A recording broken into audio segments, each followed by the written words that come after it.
Boa tarde, pessoal. Sejam todos muito bem-vindos.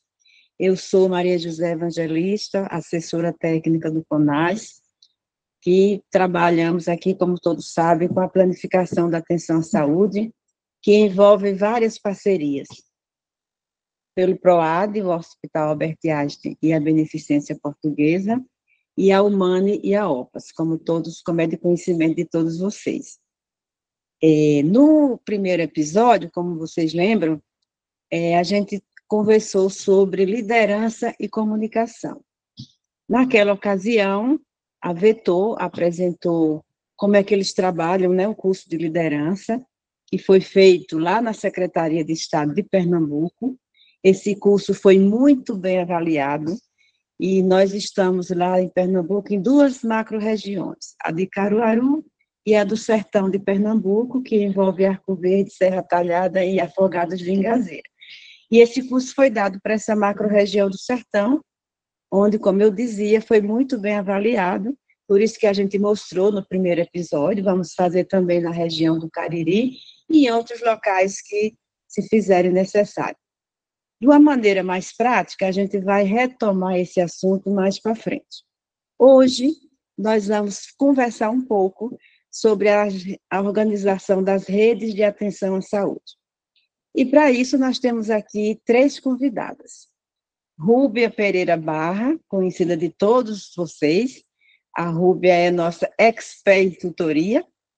E Leane Carvalho Machado, também conhecida de todos, que trabalha na atenção da primária, mas também na atenção ambulatorial especializada. E a nossa jornalista, que está aqui do meu lado, a Luísa Tiné, daqui da Ascom, do CONAS, e nós vamos, como eu dizia, bater um papo com vocês sobre a organização das redes de atenção à saúde. E nós pensamos, né, para ficar uma coisa mais prática, nós pensamos em passar primeiro um videozinho curto de 6 minutos, que eu queria que vocês prestassem atenção no vídeo e já fossem anotando algumas perguntas, algum comentário, aquilo que gostariam de conversar, e nós temos duas maneiras de conversar. Pelo chat, que a Luísa vai ficar aqui acompanhando, mas também a gente vai abrir para quem quiser perguntar ao vivo e a cores. Então, eu vou pedir para o Guto passar o vídeo para a gente ver um pouquinho. O vídeo trata de como organizar a rede na prática. Vamos lá, Guto? Deixa aqui. Você já ouviu falar nas redes de atenção à saúde? Elas foram criadas para enfrentar um grande problema dos sistemas de saúde: a fragmentação do cuidado. Com serviços isolados, as pessoas não conseguem ter acesso aos cuidados de que precisam. Mas, como integrar esses serviços em rede para que o cuidado seja prestado com qualidade e em tempo oportuno? Vamos descobrir. Em sistemas fragmentados, onde os serviços de saúde operam isoladamente, a falta de coordenação.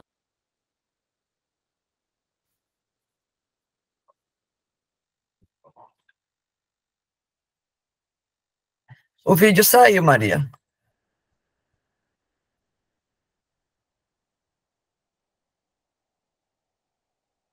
A tecnologia tem dessas coisas, né? Só um minutinho. Tá, e tá sem som.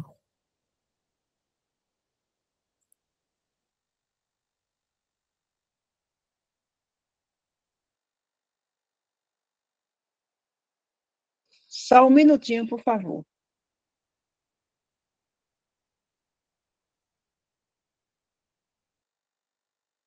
Ele está passando, mas está sem som, não é? Vou pedir para repetir, não é melhor? Porque estava no comecinho, né? Isso, e o som estava muito baixo, tá? E a imagem ficou bem pequenininha agora também. Mas Isso. o áudio é terno aí de vocês. Só um momento.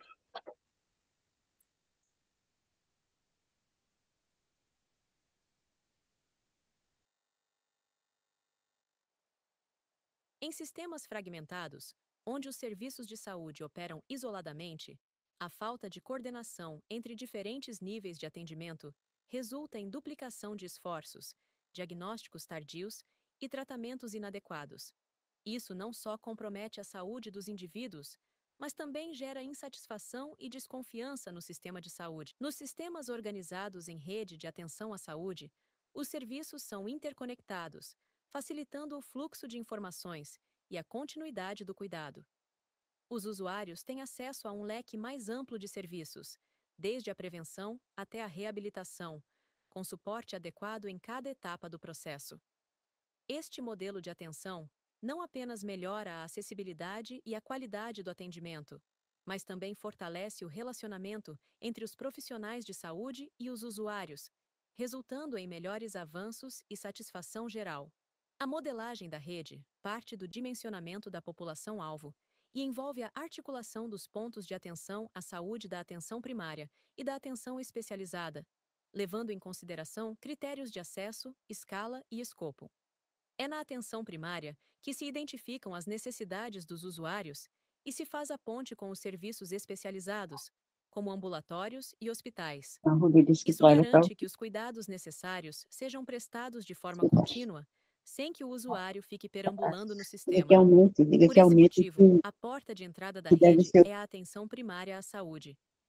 É na atenção especializada onde se realizam diagnósticos mais detalhados, tratamentos específicos e intervenções terapêuticas que exigem a participação de especialistas ou o uso de equipamentos de maior densidade tecnológica, devendo atuar de forma integrada com a da atenção primária à saúde, recebendo encaminhamentos de casos que não podem ser resolvidos na APS, complementando assim a atenção integral à saúde dos usuários. Os sistemas de apoio fornecem suporte técnico e assistencial aos pontos que compõem a rede, auxiliando no diagnóstico, tratamento e recuperação dos usuários. Os sistemas logísticos garantem o fluxo eficiente de pessoas, consumos, informações e recursos dentro da rede, proporcionando a integração entre os diferentes níveis de atenção e a otimização dos serviços. Desempenham um papel crucial na organização e no suporte das atividades de saúde, permitindo que os cuidados sejam oferecidos de forma ágil e coordenada. É por meio do planejamento regional integrado que o desenho da rede se conforma no espaço territorial. Nesse processo, são identificadas as necessidades de saúde da população, os recursos de saúde disponíveis e os potencialmente necessários nos níveis de atenção primário, secundário e terciário, permitindo uma distribuição mais eficiente dos serviços para que a atenção à saúde da população seja ofertada com qualidade, no lugar certo e em tempo oportuno.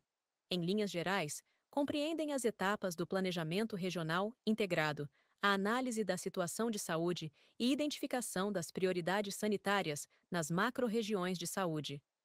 Análise e organização dos pontos de atenção da rede. Elaboração da programação regional das ações e serviços de saúde. Elaboração do Plano Regional da Macro-Região de Saúde e aprimoramento da governança macro-regional. E o monitoramento do Plano Regional de Macro-Região de Saúde. Na governança do Sistema Único de Saúde, as decisões partilhadas dependem da cooperação que possibilita a gestão conjunta de interesses e serviços. No âmbito nacional, a governança do SUS se dá pela Comissão Intergestores Tripartite, CIT, composta pelo Ministério da Saúde, CONAS e CONASENS. No âmbito estadual, ela acontece nas Comissões Intergestores Bipartite, CIBS, com representantes das Secretarias Estaduais de Saúde e dos COSENS. E, no âmbito regional, as Comissões Intergestores Regionais, CIRS, com representantes da Secretaria Estadual e das Secretarias Municipais. E como se dá a governança das redes de atenção à saúde? Ela acontece no Comitê Executivo de Governança das Redes, com a participação de representantes das Secretarias Estaduais e Municipais de Saúde, do Ministério da Saúde, dos prestadores públicos e privados mais significativos envolvidos nas redes, do controle social e de outros atores. Agora, vamos ver como esse processo impacta na vida das pessoas? Sênior Paulo teve uma pequena lesão no pé, que, se não fosse tratada corretamente, poderia resultar na amputação da perna. Mas, graças à integração da atenção primária e da especializada, ele foi atendido de maneira coordenada, e sua condição foi controlada, evitando uma cirurgia maior. O modelo de atenção à saúde organizado em rede garante que todos tenham acesso ao cuidado certo, no momento certo, de forma contínua e eficiente. É assim que construímos um sistema de saúde mais forte e justo para todos. Agora que você conhece a importância do planejamento regional integrado na organização das redes de atenção à saúde, vamos juntos transformar a realidade? O caminho está traçado.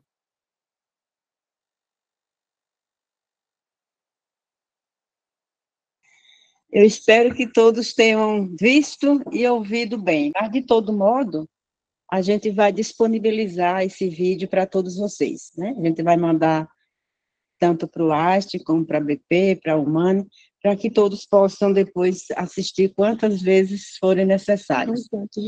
Antes da gente passar aqui para o nosso bate-papo, naquele primeiro, a gente fez uma enquete como vocês gostariam que fosse a frequência dessa nossa jornada. E a maioria preferiu que fosse a cada 15 dias, será sempre às segundas-feiras, de 17 às 18 horas. Logicamente que a gente olhou os feriados, e já perto do Natal e na primeira quinzena, ninguém merece, né? Então, a gente vai fazer uma pausa, mas nós vamos mandar esse cronograma para todos, para que vocês também possam se organizar. Bom, agora eu queria perguntar, a primeira pergunta vai para a Rúbia. Rúbia, como que, vendo o vídeo, né, e conhecendo a realidade dos nossos territórios, como você conhece, como a organização da atenção primária pode contribuir na organização das redes de atenção à saúde? Bom, gente, boa tarde a todos. Agradecer o convite, né, do CONAS, por estar aqui participando desse momento, compartilhando aí com a Leane e a Luísa, tá? Bom, os objetivos de uma RAS, eles são para melhorar a qualidade da atenção e também propiciar indicadores de atenção à saúde melhores, ser mais eficiente na utilização dos recursos e, com isso, melhorar a vida das pessoas. Eu acho que quando a gente pensa nas redes de atenção à saúde, o que nos traz, né, são principalmente essas questões. E a atenção primária, ela é o centro de comunicação das redes de atenção à saúde. E ela está localizada em cada UBS. Na verdade, né, eu acho que ela tá localizada em cada equipe de saúde da família. Porque às vezes a gente tem algumas UBS que tem mais de uma equipe. E são essas equipes ali que deverão coordenar os fluxos e os contrafluxos dentro dessa rede de atenção. E a gente só vai conseguir uma mudança do sistema fragmentado para as redes de atenção em saúde se essas redes estiverem apoiadas numa PS robusta e de qualidade. Para isso, as equipes de saúde, elas devem estar preparadas para instituir e manter a base populacional das redes de atenção. E, dessa forma, trabalhar com a gestão de base populacional. E aí, resolver a maioria dos problemas de saúde da população. Mas, para que isso aconteça, com relação às unidades de atenção primária, é necessário mudanças na organização dos processos de trabalho nas equipes. É preciso incorporar tecnologias efetivas para atender as demandas que chegam até elas. Outro fator importante é a comunicação entre os pontos de atenção dentro da RAS, né? Redes só se fazem com os profissionais se conhecendo, olhando nos olhos, tendo a certeza de uma comunicação segura, sempre que necessário.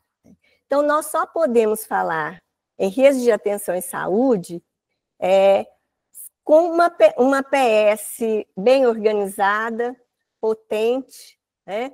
E não tem como, né, a gente pensar nas redes de atenção sem a atenção primária.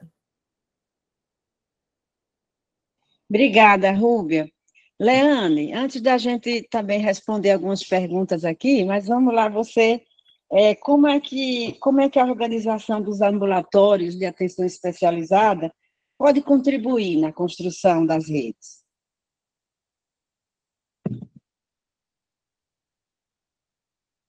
Ligue seu microfone, está desligado. Boa tarde a todos.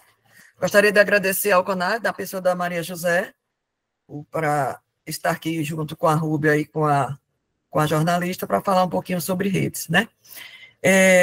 O objetivo da rede é o mesmo que a Rúbia trouxe, né? Que é melhorar a situação de saúde da população. Mas eu vou voltar um pouquinho atrás.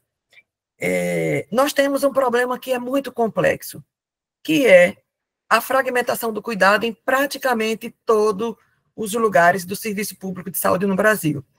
Se nós pensarmos, por exemplo, no caso das pessoas com hipertensão, com diabetes, a gente sabe, eu não vou dar os números dos percentuais atuais, mas a média.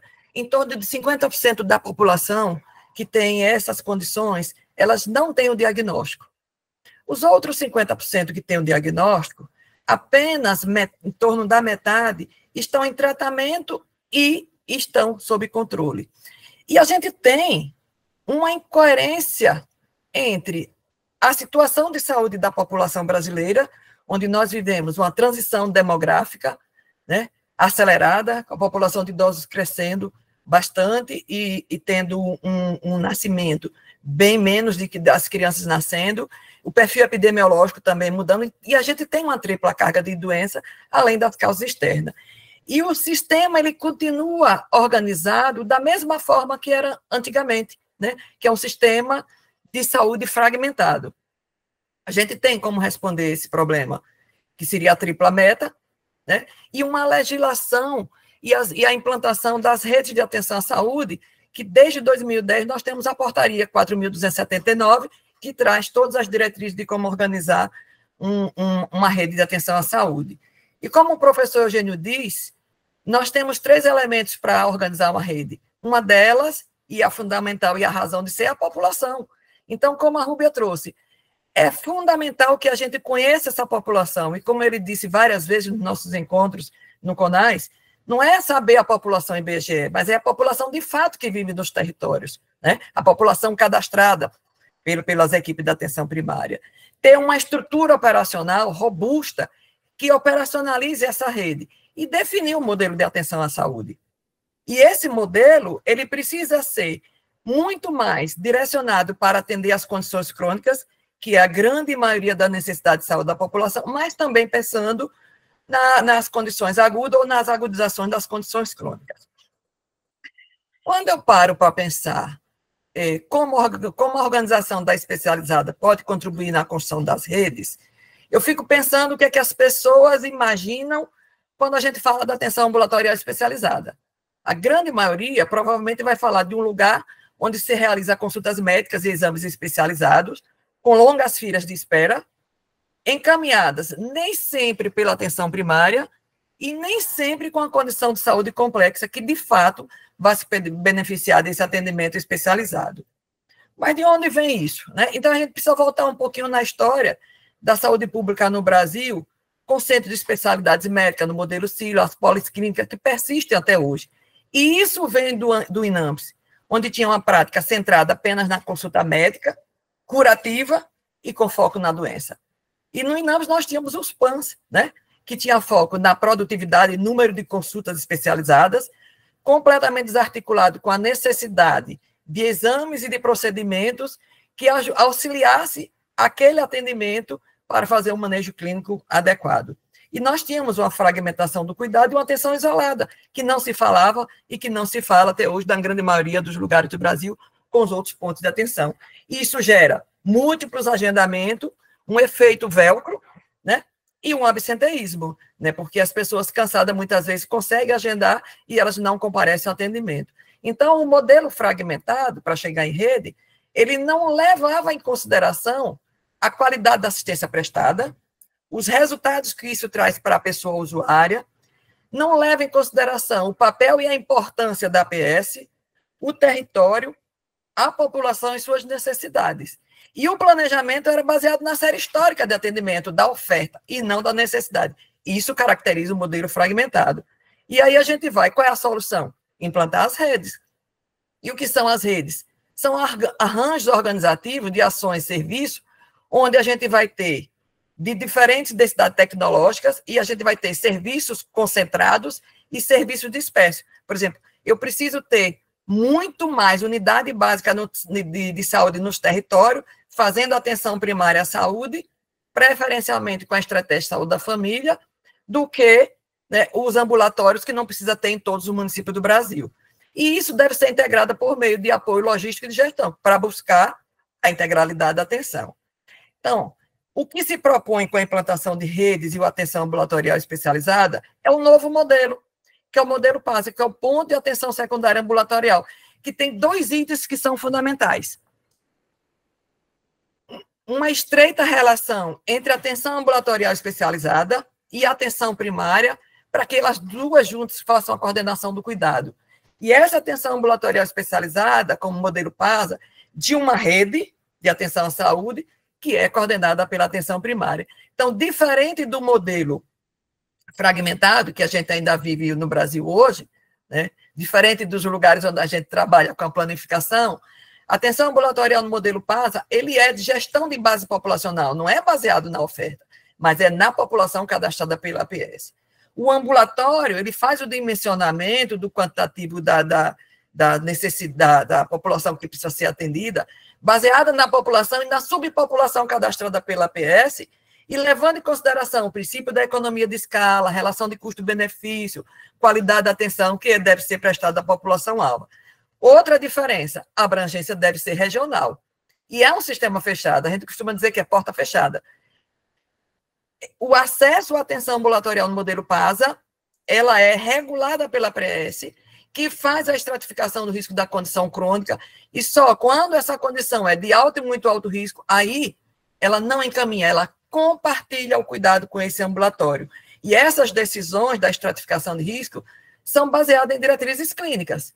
O foco não é a doença, é o cuidado da pessoa usuária com condição crônica não agudizada e a estabilização dessa condição. Esse atendimento no modelo PASA, ele vai ser realizado por uma equipe multiprofissional, interprofissional e interdisciplinar. Claro que lá vai ter uma maior densidade tecnológica de exames e procedimentos que não tem na APS, e que devem ser realizados preferencialmente no mesmo momento do atendimento. A relação dos profissionais da especializada com a atenção primária vai muito mais além do que apenas falar numa referência e contra-referência. É integração, é compartilhamento do cuidado. E uma outra ação que esse ambulatório faz é apoiar as equipes da atenção primária. E o produto desse atendimento, desse cuidado, é um plano de cuidado interprofissional, interdisciplinar, que deve ser elaborado pela equipe da atenção especializada, com a participação da pessoa usuária e não apenas uma mera prescrição. E com um detalhe, quando esse plano é elaborado, as metas são pactuadas com a pessoa usuária, e o pagamento não é mais por procedimento, né? Deve ser por captação ou por orçamento global, diferente do que a gente vê, né, do que vem sendo praticado no Brasil. Dessa forma, o ambulatório consegue contribuir com a organização e a construção das redes de atenção à saúde, garantindo uma atenção contínua integrada, fazendo com que esse microsistema clínico da APS com a especializada funcione, se fala e se conhece, que é como sempre fala, né? A gente só tem rede quando os profissionais, as equipes se conhecem e se falam. Obrigada, Leane. A gente tem aqui já algumas perguntinhas, e vocês fiquem à vontade. Se quiserem perguntar ao vivo e a cores, é só levantar a mãozinha. Mas eu vou passar aqui para a Luísa, para ela ver aqui algumas perguntas que a gente já tem. Luísa. Boa tarde, gente.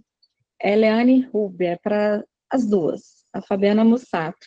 No ponto de vista de vocês, quais os principais desafios atuais que impedem a integração entre a APS e a atenção especializada? Essa é a primeira pergunta. A segunda pergunta é, vocês têm exemplos, na prática, de integração positiva em algum território? A gente pode começar por Rúbia? Ok. Podemos sim, começar por mim. Nós temos muitos desafios, né, para realizar essa integração entre a atenção primária e especializada. A experiência, ela vem mostrando, né, que toda a lógica, né, do modelo atual, ela ainda está num sistema fragmentado, como a Leane bem colocou aí. Então, a partir de uma organização que a gente vem trabalhando, inclusive dentro da planificação, para proporcionar essa integração, a gente consegue ver vários resultados positivos. Então, não adianta a gente começar a falar em rede se a gente não organizar realmente a atenção primária, né? A gente precisa que essa atenção primária ela seja capaz de ordenar todo o cuidado aí nessa rede, né? E coordenar esse fluxo de atenção. Para a gente poder fazer toda essa organização, né, a gente precisa aí de ter uma metodologia eficiente que possa garantir esse processo. É o que hoje a gente, usando a construção da atenção social, a construção social da atenção primária, a gente vai conseguindo organizar esses processos. Tá? E tem várias experiências, né? Eu trago aqui a experiência do Centro Colaborador Paz de Uberlândia, que essa integração entre a atenção primária e a atenção especializada já traz ótimos resultados com indicadores muito positivos, né? Lá se trabalha com a metodologia da atenção contínua, integrada entre a atenção primária e a atenção especializada, onde a equipe da atenção primária ela vai para o ambulatório de atenção especializada, eles vão juntos, selecionam ali usuários, né, com a mesma condição e com a mesma estratificação de risco, e a partir ali, então, do uso dessa tecnologia, é elaborado, então, um plano de cuidado interdisciplinar, ali com a participação tanto dos profissionais da atenção primária como da atenção especializada, e a partir da elaboração desse plano de cuidado, parte então para a elaboração do plano de autocuidado apoiado, né? E os resultados lá são excelentes, onde pessoas com diabetes têm conseguido um percentual muito alto de controle ali da sua glicemia, né? Então, as pessoas elas acabam tendo a sua condição de saúde controlada, né? Então, essa integração, né, ela é fundamental e ela acontece à medida que esses processos de trabalho vão sendo organizados, tanto na atenção primária como no ambulatório de atenção especializada. Completando a fala da Rúbia, veja, no começo não é fácil fazer a integração. Primeiro que os profissionais vêm de uma formação que é fragmentada, né? Na universidade ninguém aprende a trabalhar em equipe, muito mais com pontos de atenção diferentes. Então é um grande desafio realmente, né? Profissionais que precisam ser preparados nessa nova lógica de trabalhar em rede, de trabalhar em equipe e entender que todos são importantes e necessários. E uma das funções que os ambulatórios da atenção especializada no modelo PASA tem a macrofunção educacional, onde ele vai empoderar os profissionais da atenção primária para que essa integração fique mais fácil, mais fluida, inclusive no manejo das condições crônicas dos usuários. E o respeito é fundamental. O respeito do profissional da atenção primária com o da especializada e o da especializada com o da atenção primária, entendendo que todos são importantes e que todos são necessários, que é uma coisa diferente que nós temos na planificação, né? É a participação de todos, desde o vigia, o servente, até o último profissional que tem no serviço. Na ambulatório da atenção especializada, no modelo PASA, também é a mesma coisa. E temos, sim, um exemplo, né? A Rúbia citou de Uberlândia, conheço, passei algum tempo lá acompanhando, inclusive, o professor Edgar na saúde do idoso, e nós temos, para mim, de todos os ambulatórios, que eu já participei de alguns ambulatórios da atenção especializada no modelo PASA, o que mais tem avançado e tem a melhor integração, sem dúvida nenhuma, é o município de Caxias, lá no Maranhão. O ambulatório da atenção especializada O CEAME, junto com a atenção primária. Claro, gente, que não são flores sempre, né? Temos problema? Temos.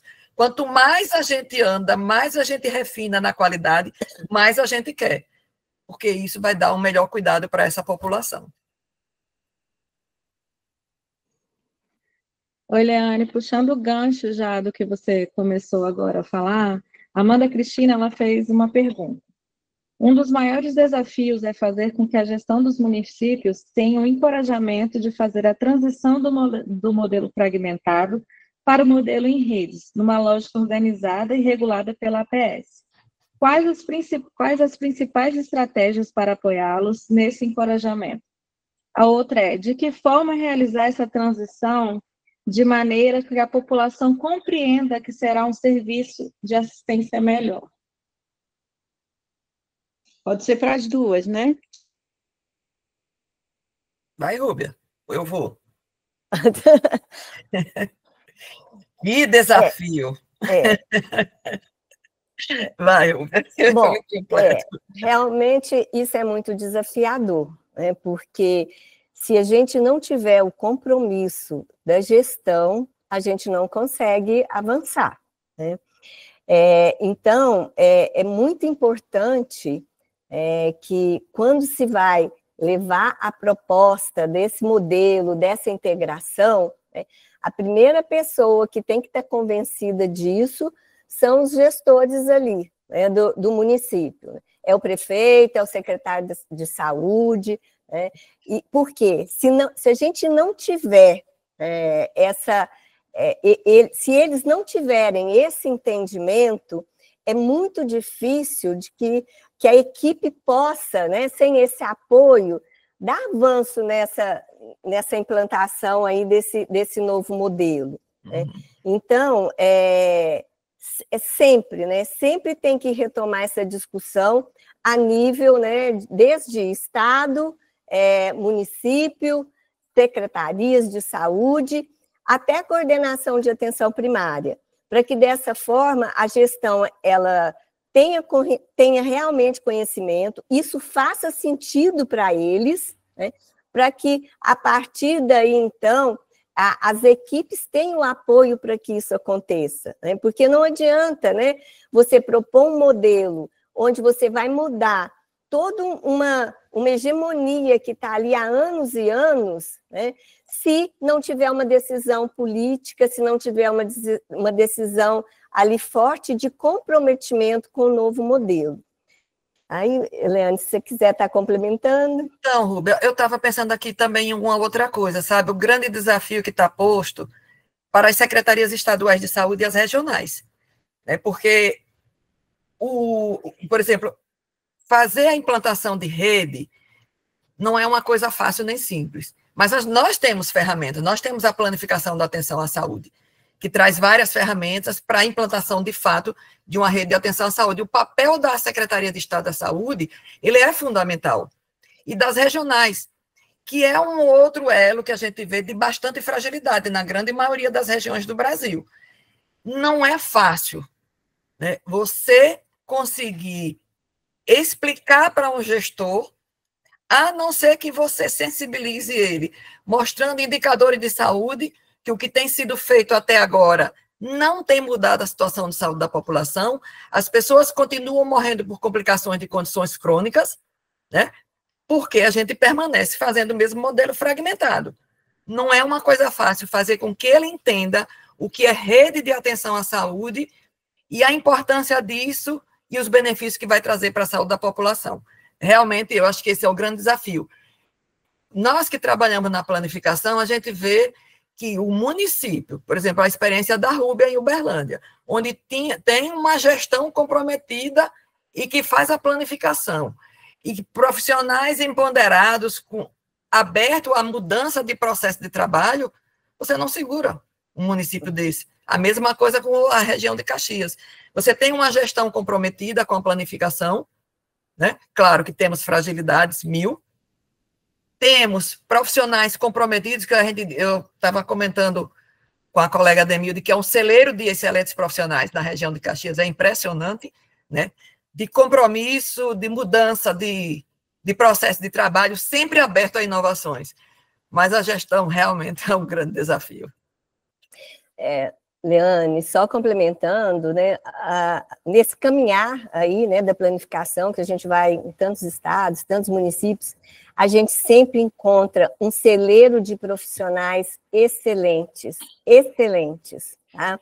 E a gente sente muito essa dificuldade da institucionalização da planificação, né, nos níveis aí maiores de gestão, né, que são nas secretarias de saúde, né, nas secretarias municipais, estaduais, porque os profissionais, eles estão lá, né, eles estão lá ávidos de conhecimento, ávidos para realizar a mudança, ávidos para melhorar o cuidado das pessoas, mas ainda a gente encontra muitas barreiras ainda, né? A gente ainda encontra equipes que estão incompletas, a gente encontra falta, às vezes, de alguns exames que precisaria ali para estar disponível, né? Então, assim, é um desafio grande, né? Mas só para falar que os profissionais, né, a gente encontra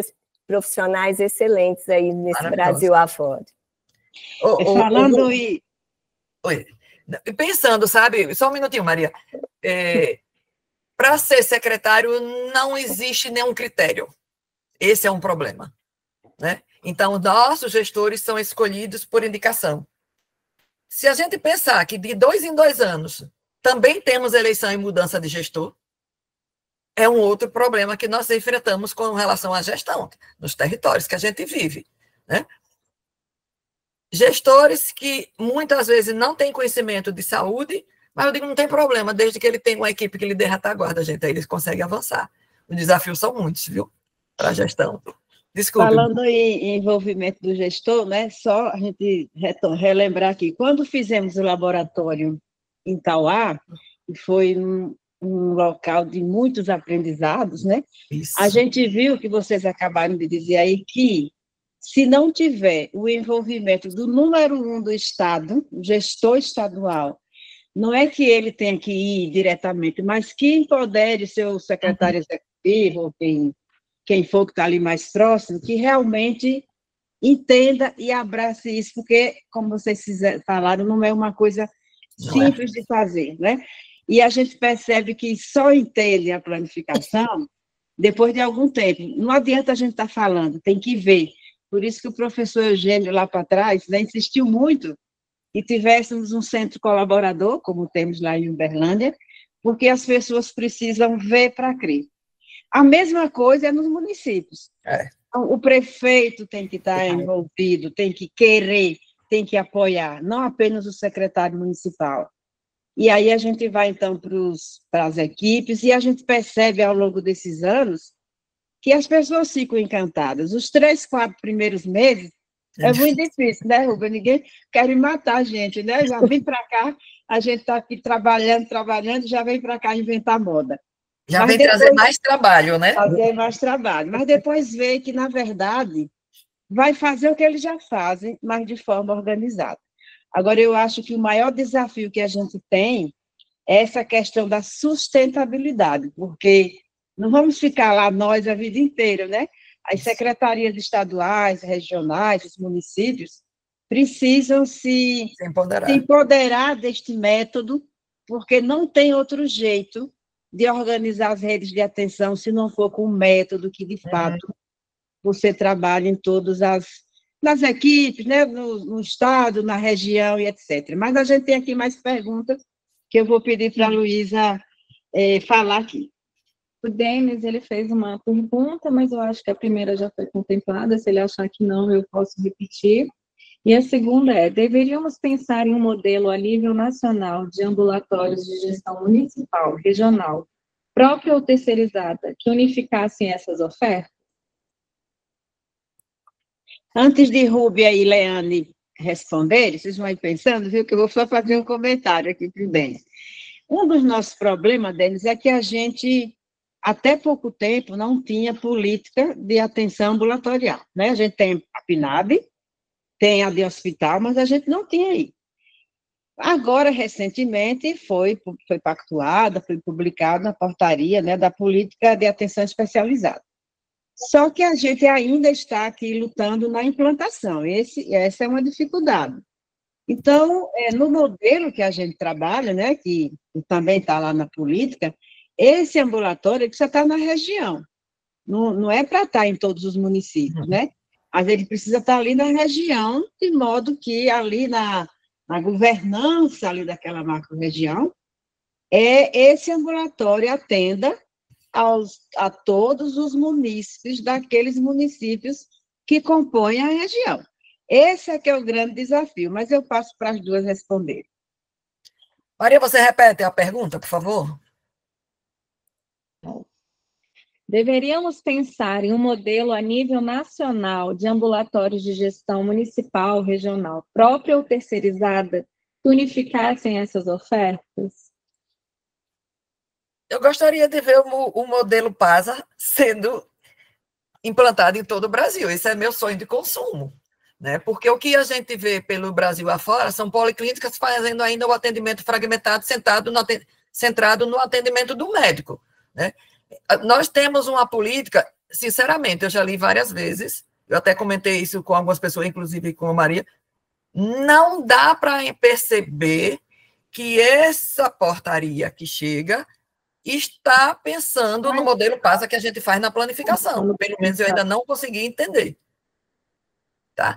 Mas esse é o sonho de consumo. Por exemplo, onde ele fala que tem uma equipe multiprofissional, que o financiamento vai ser baseado em resultados ou por captação, não importa, desde que ele traga uma coisa diferente, mas com uma equipe multiprofissional e trabalhando de forma interdisciplinar, fazendo atenção contínua e com a elaboração do plano de cuidado individual de cada usuário que dá entrada no ambulatório com a condição crônica. Você quer complementar, Rúbia? Não, minha é opinião isso pessoal, viu, minha gente? Por favor. Não, é isso mesmo, a gente já tem esse modelo, né? Ele já está instituído na planificação, a gente já leva essa forma, né, de organizar os ambulatórios, né? A questão é essa mesmo que Leane coloca, né? O que a gente gostaria mesmo é que esse modelo tivesse aí, né, em todos os ambulatórios, né, aí, para que dessa forma possa também acontecer essa integração com a atenção primária, né? Quando a Leane coloca aí que todos têm um plano de cuidado, que esse plano de cuidado ele já nasça lá na atenção primária, né? E que ele seja ali, então, complementado na atenção especializada. Eu acho que quem está trabalhando aí na planificação, acho que é o anseio de todo mundo, né? É nosso sonho de consumo, é nossa meta lá. Deixa eu fazer uma pergunta, que a gente tem mais perguntas aqui, mas vamos aqui agora falar um pouco da construção social da PS, que é a nossa metáfora da nossa casa, né? Que a gente trabalha no sentido de dar robustez à atenção primária de forma concreta. Qual é a contribuição desse modo, dessa metáfora da construção social para organizar a atenção primária? E Leana até já falou do modelo PASA, né? Porque tudo parte de cada atenção primária, mas qual é a contribuição desse método, desse modelo na construção da rede? Está fechado, Rúbia. Fechado. Bom, eu acho que a construção social da atenção primária, que o professor Eugênio, né, tão brilhantemente trouxe, né, ela vem no sentido, né, da gente conseguir organizar esses macroprocessos de uma forma melhor. Porque a gente sabe que a atenção primária ela tem uma demanda muito complexa, né, a gente pode olhar aí tanto na dimensão quantitativa, qualitativa, ela tem uma diversidade concentrada nas condições crônicas, a gente já sabe disso, né? E a construção social, o professor traz isso a partir das demandas da população, que a população necessita ali, né? Então, hoje, o que a gente observa no SUS é uma estrutura de oferta que não é capaz de responder socialmente às demandas de cuidados primários. E a estrutura de oferta que se tem não dá conta de responder a essas demandas. Então, é preciso organizar esses processos para que a gente consiga um equilíbrio, né, por meio aí da organização desses macroprocessos, né? Então, eu acho que para melhor entendimento das equipes de saúde, para a organização dos processos de trabalho nas unidades de saúde, a metáfora da casa, ela cai como uma luva, né? Porque Perfeito. ela é didática, né? E você vai ali localizando as equipes em que momento dessa construção ela está, né? Fazendo com que esse entendimento faça sentido para eles.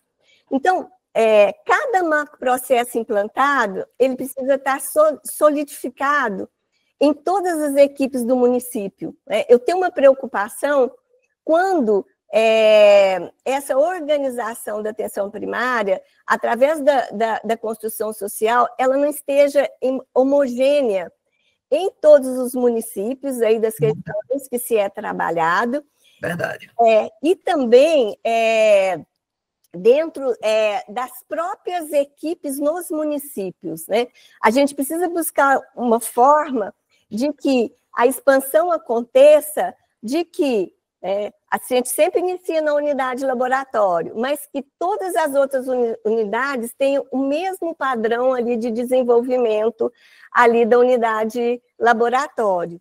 E a gente precisa também, né, que eu acho que é uma questão importante, que quem me conhece sabe que eu sempre falo isso, né, que na APS a gente precisa trabalhar com a organização de todas as linhas de cuidado, tá? Não dá para a gente trabalhar só com algumas linhas de cuidado, porque dessa forma a gente não consegue realmente construir essa casa, né? A gente tem que olhar para cada macroprocesso implantado e avaliar se os resultados esperados foram realmente alcançados. A organização desses processos, segundo a construção social, nos permite fazer essa organização da atenção, trazendo os resultados que a gente deseja para a atenção primária. Um exemplo que eu gosto de citar, que é o da pessoa com diabetes. A cada macroprocesso implantado, nós temos a possibilidade de identificar as pessoas, né, que têm diabetes no território, e avaliar isso relacionado aos parâmetros. Será que eu encontrei todas essas pessoas mesmo ali no território? Elas terem o seu diagnóstico confirmado pela equipe de saúde, elas serem estratificadas por risco, as suas consultas serem programadas por extrato de riscos e garantidas na agenda da unidade, né? As de alto e muito alto risco passaram pela atenção contínua e ter seu cuidado compartilhado, atenção especializada, né? Possuir, a Leane falou isso tudo, possuir um plano de cuidado e um plano de autocuidado apoiado. E, gente, né, o que é o mais, eu acho que o que a gente mais busca é que essa condição de saúde esteja estabilizada. Isso. E a construção social, né, a metodologia da planificação, ela nos traz o caminho para que a gente possa conseguir isso. Obrigada, Rúbia. Rúbia falou da expansão e, realmente, ela enfatiza muito isso. Lá para trás, tinha sentido a gente estar na unidade do laboratório e ficar ali fazendo dela vitrine, todo mundo aprender. Hoje, depois de tanto tempo, não faz mais sentido. Você tem que, de fato, trabalhar todas as unidades e, como ela fala, não posso ficar eternamente numa linha de cuidado, porque senão também a gente fica empobrecido. Vai trabalhar a vida toda materno-infantil, o método é o mesmo, a gente tem que ir aos poucos, né, tudo bem, Organizando. você já tem na carreira, mas a gente também não pode ficar o tempo inteiro numa única linha de cuidado. O nosso tempo está quase acabando, mas tem uma coisa muito importante, que é o papel das secretarias estaduais e regionais e da CIR. Mas eu vi que a Preta está aqui. E eu queria que a Preta falasse um pouquinho da importância do envolvimento da secretaria e da participação, tanto dos municípios como da regional, nessas reuniões na CIR, né? Porque é ali onde se dá a governança. Pode ser, Preta? Pode, mas eu fiz a pergunta, ela me devolveu. Excelente. Não, mas boa tarde, gente. Primeiro, eu sempre coloco essa questão aqui, né? Porque a gente que vem com a planificação há um bom tempo, até antes, né? Mas quando a gente trabalhava ainda a modelagem das redes, a gente, né, foi descobrindo que se não envolver o gestor municipal, né, especialmente aí os secretários municipais de saúde, que tem diversos perfis, até foi comentado aqui agora, mas eles estão lá na função, né, de ser gestor municipal. Então, quem vai poder fazer essa articulação, quem vai poder puxar os gestores é a Secretaria Estadual de Saúde no nível regional, né? Por isso que a gente fala que é lá no espaço regional, onde a secretaria, articulando a sua macrofunção, né, de coordenar e articular a rede de atenção à saúde dentro do Estado, né? Então, ali é o braço do Estado dentro da região que está super próxima dos municípios. Então, se não houver uma ótima, né, eu falo ótima logo, que a gente já quer o máximo, né? Se não houver uma ótima articulação, né, ali com aqueles gestores, porque a gente fala da atenção primária, mas quem é que tem a responsabilidade da atenção primária é o gestor municipal. Então, não adianta a gente, em outros níveis da atenção, ficar falando, trazendo, né, inúmeros, às vezes, metodologia que é assim, é assado. Gente, não adianta. É lá no município que vai acontecer, porque lá é a responsabilidade, né?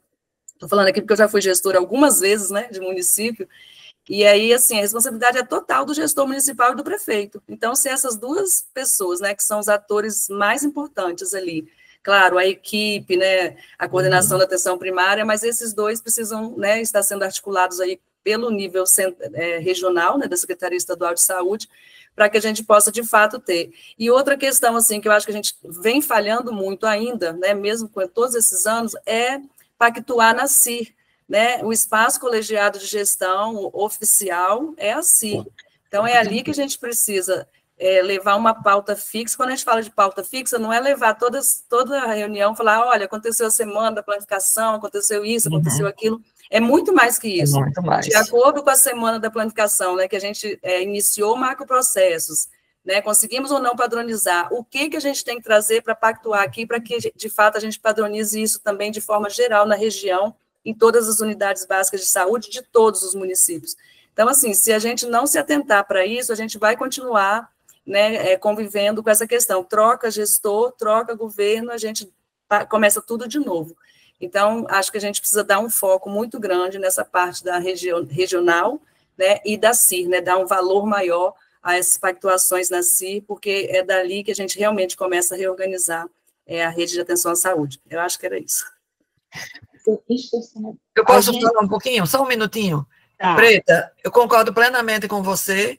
Eu estou em 3 regiões no Brasil e tem uma região onde a regional é de uma potência, conhece todos os gestores, quando tem necessidade, ela pessoalmente vai e visita o município. É impressionante o que ela consegue fazer na regional. Nós estamos já nos encaminhando para o final, nem sentimos o tempo passar, não é? Não falei nem dos macroprocessos da especializada. Pois mas a gente vai ter o terceiro episódio. Calma aí, Leandro. Tem uma última pergunta aqui, que a Lu vai ler, e aí a gente vai se encaminhando para o final, e eu vou falar da nossa próxima... Como é a temporada, como é que divide? Episódio. O próximo episódio da jornada. Isso.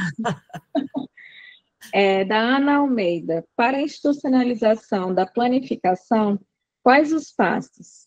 Estar no plano de governo estadual seria um bom começo, não acham? Aí, antes de vocês duas falarem, eu quero dizer que em vários estados já está no plano. Já está no plano. Rondônia. Agora que um dos nossos próprios desafios, né, vocês já falaram, é que como a gente a cada 2 anos muda, aí agora a gente já vai começar a peregrinação, né? Que é ir nos locais, conversar, dizer que não é uma iniciativa do anterior, porque a gente tem isso, né? O que é do outro não serve bem. Então, a gente faz essa peregrinação sempre que tem eleição, seja estadual ou municipal, no sentido de, como diz a Preta aí, lá na CIR, conversar, que é um projeto do SUS, não tem dono, o dono é a população. Mas eu queria que vocês comentassem a pergunta da Ana. Eu só queria complementar, Ana, que precisa de estar também no plano municipal de saúde. Isso. Tá? Não só no plano estadual, ele tem que estar lá no plano municipal de saúde também. Isso, até porque a organização da rede começa pela atenção primária à saúde, que é de competência dos municípios, então precisa estar no plano municipal de saúde mesmo. Perfeito. Quer Até comentar, porque, Preta? eu queria falar rapidinho, mas até porque isso... Tá, Lu, é a Tereza Tininha. Cristina, nossa Tininha. Vai lá, Tina. Não, é só assim, né? No plano, em todos os instrumentos de planejamento, tem que estar no orçamento, porque se não tiver dinheiro, a gente não faz nada. Não faz. Então, é muito importante também que isso esteja previsto em todos os instrumentos mesmo, né, de planejamento e de gestão do SUS. Obrigada, Tina. Você quer comentar essa última pergunta, Preta, já que eu botei você aí no fogo? Qual foi a última, meu Deus? Fala aí. Não, que tem que estar nos planos para poder... Sim, até a nossa Carol aqui de Pernambuco. Inclusive, Pernambuco é um dos estados que está no plano, né, estadual de saúde. Assim, que eu conheço, né, tem no Ceará também, não sei os outros, né? Rondônia, então. Também.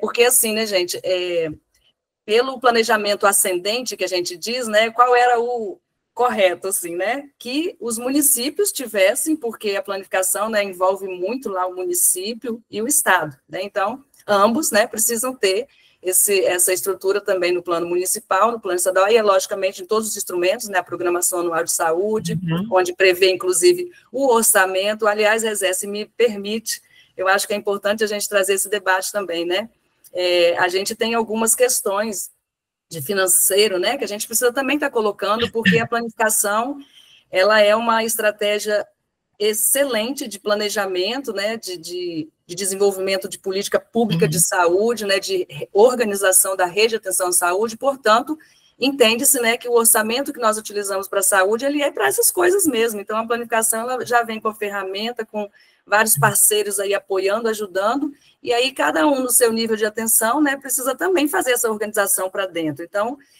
a gente vem atuando há alguns anos, né, também sem ter esse detalhe importante, e agora a gente vê que os estados já estão conseguindo entender isso, alguns estados já colocam também na regional de saúde, que é que está ali mais perto, né, dos municípios, e agora os municípios também, né, tem alguns que já vêm pensando isso e colocando.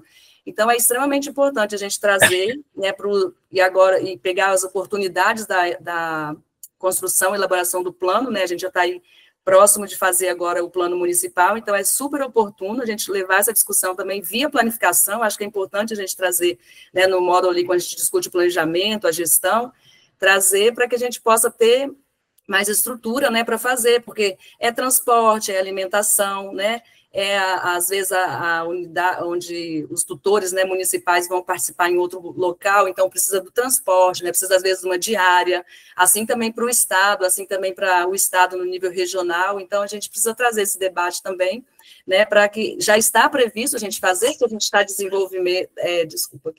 desenvolvendo, né, estruturas de trabalho. Então, isso já é previsto também nos orçamentos que a gente tem nos níveis de atenção, em todas as esferas de gestão. Então, que a gente traga esse debate também, porque cada vez, a gente fazendo isso, aí sim a gente pode dizer, a gente está conseguindo institucionalizar, né, o processo de planificação dentro dos territórios. Obrigada, a gente já chegou, 18 horas, que é o nosso limite máximo. Eu queria só dizer que aquelas pessoas que tiverem 80% para cima, né, de participação na jornada vão receber um certificado. Aí no chat tem um formuláriozinho, uma lista de presença. Está fixado no chat. Está fixado aí no chat. Nosso próximo episódio será no dia 25, novamente uma segunda-feira, de 17 às 18, e o tema será atenção primária. Lógico, né, como coordenadora da rede, a gente tem que deixar uma hora só para a gente discutir, viu, Rúbia, a construção social da PF mais profundamente.